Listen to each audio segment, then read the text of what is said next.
dhegaystayaal mararka qaarkood sheekooyinka ay wiilwaal ka wariyaan waxay u egyihiin sheeko xariiro in la rumaysta ay adag tahay si kastaba ha ahaatee qaar ka mid ah degaankii uu jeer ka talin jiray odayadii ku barbaaray oo aanu la kulannay ayaa waxay ku warrami jireen inuu jiray xeer uu samaystay oo madaxdii soomaalida kale uu kaga duwanaa waxay odhan jireen garaadku kolkuu sadcaalo meesha uu kolba ku hoyan doono iyo cidda uu martiyi doonaba waa la sii ogaan jiray saa dambe oo kale reerka uu ku beegan yahay ayaa sooradiisa qalqaalo u geli jiray sida la leeyahayna waxay martisoorka ugu dari jireen haweenay laga dhintay ama la furay oo carmal ah taasoo si degdeg ah loogu guurin jiray galabnimada horeba inta loo meheriyo ayaa habeenkaa loo hoyn jiray waa berigiina intuu furo ayuu ka jeedlan jiray waa arrin dhab ahaanshaheeda aan cid xaqiijin karta la arag waxaase jirta sheeko ay soomaalidu aad u taqaan ayna u daliishadaan in dhaqankaas layaabka leh ay wax ka jireen waxaa la yidhi wiilwaal baa maalin maalmaha ka mida u yeedhay dahabaduula haweenaydii siduu ku guursaday aynu barnaamijkii toddobaadkii hore ku soo qaadnay ee uu caqligeeda badan ugu xishay wuxuu ku yidhi muddo ayaan maqnaanayaa waxaan ku tashanahay sodcaal dheer korkii haddaba aan soo noqdo aan kuugu imaado adiga oo haysta wiil aad dhashay oo aniga ii eg iyo genyadayda oo faraskayga u eg iyaduna dhashay oo haysata haddii kale luquntu kuguma ooli doonto waa xujo iyo yaab haweenay uu ninkeedii sadcaal ku maqan yahay sidee bay ku uuraysanoo ay wiilal u umuli way umuli kartaayoo gogoldhaafba waa lagu keenaaye sidee buu wiilka ay dhashaa uga ekaan karaa ninkeedii muddada ka maqnaa dhanka kale faraskiisii haddii loo xakameeyey oo inta wejiga shaal loogu guray loo shaqlay isaguna uu ku sodcaalay sidee bay ku suuroobi kartaa geenyadii heblo ahayd ee uu reerka kaga tegay intay rinto in neef faraskaa u eg laga soo jiido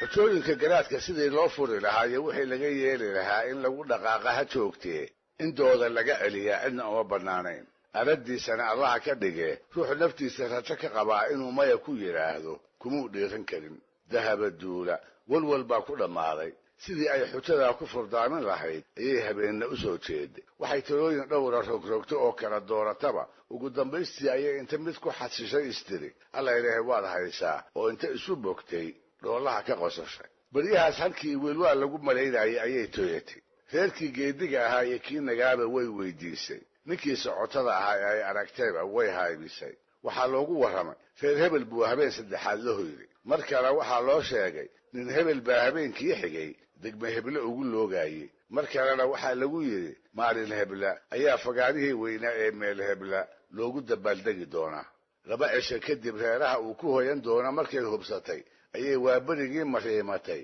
dharkeeda kii ugu bilicda roonaa waddadana cagta saartay iyada oo ku joogta geeyadii uu u tilmaami jiray oo beedaran cilcilowga fiidkii goor ay tahayoo aan habeen iyo dharaar loo kala garan ayay si dhuumasho u eg waxay ku soo gashay galabtadii hore reerihii oo wiilwaal carraabada ku yimid waxay gees ula baxday duqii ugu weynaa odayadii sooriya qalqaalinta garaadka ku hawlanaa haddiiba intay isu sheegtay ayay ku tiri nin yahow heble hebel ayaan ahay ooridii garaadka ayaan ahay qof arrin culusi wareerisay baan ahay dahabaduula oo xujaysan baan ahay waxaan kaa duraamanayaa qoolka qoorta iiga maran inaad ila furfurtid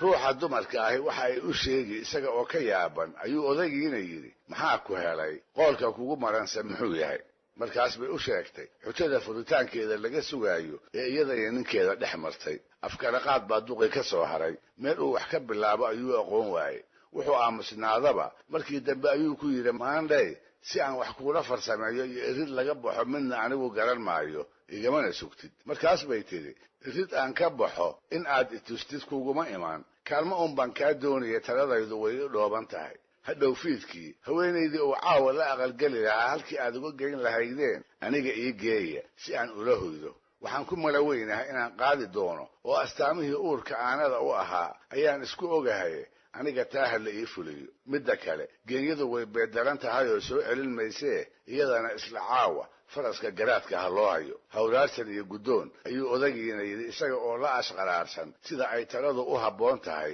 haweenna u quurila dahabo oo kale inay ku jiri karto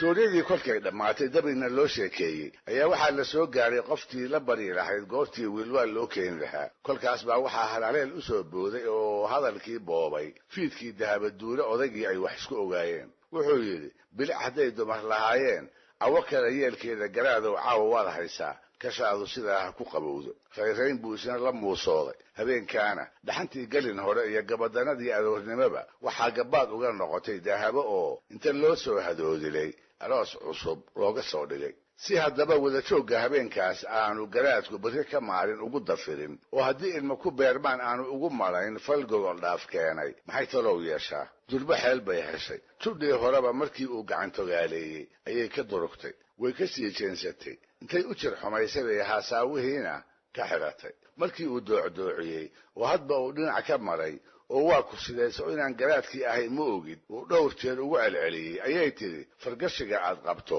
iska soo bixi oo isii haddii kale dabadeedna isaga oo aan is ogeyn ayuu inta degdeg isaga soo saaray ku hubsaday fardhaxadeeda faryarada iyo faadumada u dhaxaysa isla markaa iyadu ay garaadka gubasha la jiifto odaygiibaa sidii lagu ballamay wuxuu meel isugu geeyey faraskii iyo geenyadii ay iyagana xujadu ka aroosnayd intii aan waagii dhab u beryin iyada oo weli uu cirku isku jiro ayay dahabana gubashii garaadka u soo bannaysay oo intay geenyadii kooraysatay u jarmaaday halkii ay reerkeedii ku ogeyd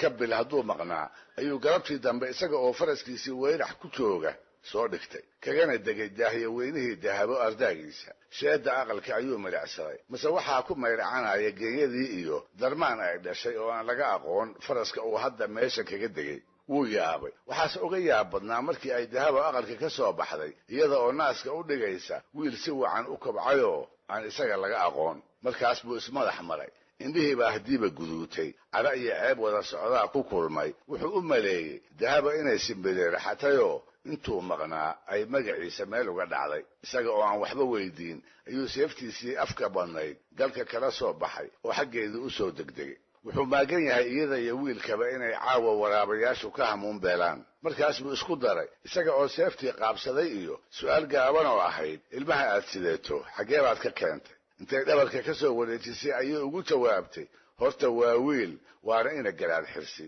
foolkiisa ayay ka garatay inuusan rumaysan dabadeedna si aanay seeftu luqunteeda ugu dhicin ayay haddiiba waxay farteeda ka soo saartay fargashigii ay ka qaadan jirtay hortiisa intay ku tuurtay ayay tidhi garaadow kaatunkaa ma aqoonaysaa isna markii uu eegayba wuu aqooday sidii ay sheekadu u dhacday ayuu dib u xusuustay halkii ayuu ku qaboobay oo habeenkiina intuu wanweyn ku allabariyey wiilkii ugu waqlalay sow sheeko la yaab lama noqon weli qaybtii lixaad waayihii iyo sheekooyinkii garaad wiilwaal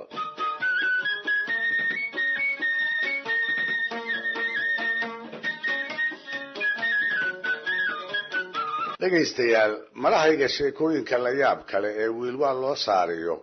kuwooda ugu caansan waxaa ka mid ah tan ay soomaalidu u taqaan dibiga naasa adag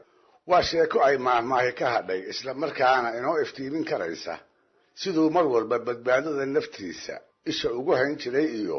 guud ahaan gacantii birta ahayd ee uu ku maamuli jiray dadkii uu u tali jiray waxaa la yidhi wiilwaal waxaa la walaal ahayd gabar yar oo ay isku bah ahaayeen xigaalada kale oo idilna uu ka soo dhowaysan jiray mar walba isaga ayay la socon jirtay isaga ayay xoolaha la dhaqaalayn jirtay gaar ahaan intii aanu dhuubka boqortooyo hanan ee garaannimada aan loogu dhawaaqin haddii uu reeraha dhex joogo iyo haddii uu bulsho lo-aadda ku maqan yahayba isaga ayay gacanyaro u ahaydoo isaga ayaa agihiisa lagu arki jiray waxay arrini sidaas ahaataba waagii dambe ayay gabadhii kortay tuur bay muddoba lahayde maalintii dambe ayay tidcatayoo ka wiratay waxay noqotay gashaanti guurgal ah oo sugaysa ninkii ay timahaas u furfuri lahayd waxay soo baxday inan qurux dumar lagu wada kuunyey iyo bocor aan indhaha laga qaadi karin xilligii la xodxodan lahaa oo guurkeeda ay barbaartu u tartami lahayd ayay gaadhay sida gabdhaha la aynigaa ee ay isku filka yihiin ayay waxay u bislaatay ragga gayaankeeda ah maalintii ay ka dhex dooran lahayd kii ay ooridiisa noqon lahayd dabadeedna ay carruurta isu dhali lahaayeen hase ahaatee taasi siday filaysay uma ay dhicin gabdhaha waalkeeda ah halka habeen iyo dharaarba ay barbaartu ag dhooban tahay iyada midkoodna kuma soo hambaaso iyada cidina xidxudo uguma timaado waxaana jiray sabab maangal ah oo iyada iyo dhallinyaradii u soo hawoon lahayd kala fogaysay oo yaa beer iyo wadna leh oo ku dhici karay in wiilwaal walaashii uu ku soo dhiirado yaa isaga oo xodxodadoona inta golihiisa isa soo taaga gabadha soo hawaysan karay nin waliba warmaha wiilwaal intuu ka baqay ayuu walaashiisna ka maarmay kana fogaaday wuxuu barbaar waliba door biday inuu xidid kala yeesho oo reero kale uu xila ka doonto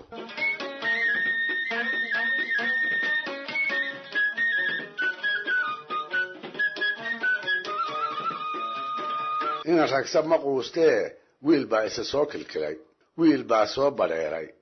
wiil baa ku tashaday rag oo idili gabadhaa uu ka maagay inuu isagu isku biimeeyo mararka ay keligee tahay intuu ilbaadsado ayuu dhagaha ugu shubaa sheekooyin ay dhab u rabto oo isaga mooyee aan weligeed cid kale kula soo dhiiran lo'oley bay ahaayeene inta badan lo'da dhexdeeda ayuu kula kulmaa kadib markuu hubsado inaan walaalkeed carriga ka dhoweyn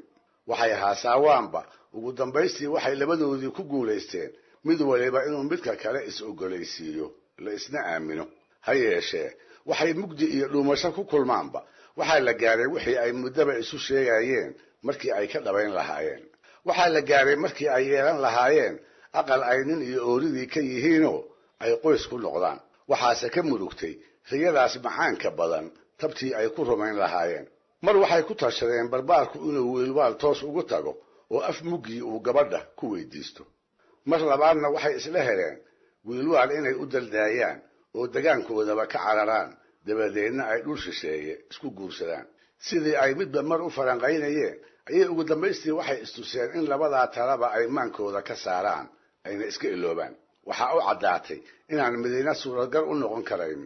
maxaa yeelay waa mare waxaa hubaal ah inanka guurdoonka ah inaan naftu in badan ku sii jirayn hadduu geesinimo iska dayo oo inta wiilwaal hor fadhiisto uu walaashii ka doono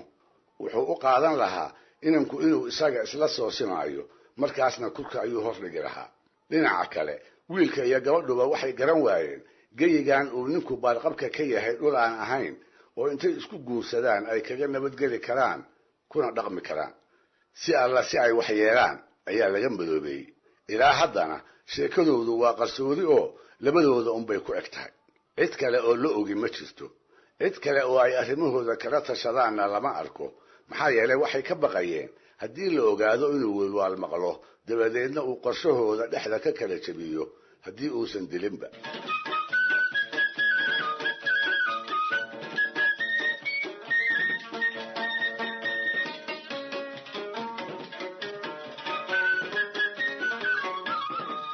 ugu dambaystii waxaa tala keentay gabadhii oo jacayl darani uu ka saydcaleeyey dhowr cisho oo isku xigta ayay barbaarkii waxay ka dhaadhicinaysay walaalkeed wiilwaal oo ifka saaran inaan guurkoodu sina meelmar u noqon karin markaas buu ku yidhi ma waxaad u jeedaa inaynu iska sugno inta uu ka dhimanayo markaabay ku jawaabtay maya maya dhimashadiisa ma sugi karayno inankiibaa inta su'aal kale ku celiyey ku yidhi maxaynu haddaba yeellaa dabadeedna iyada oo aan la gaban ayay ku tidhi waa in la dilaa oo weliba aad adigu gacantaada ku dishaa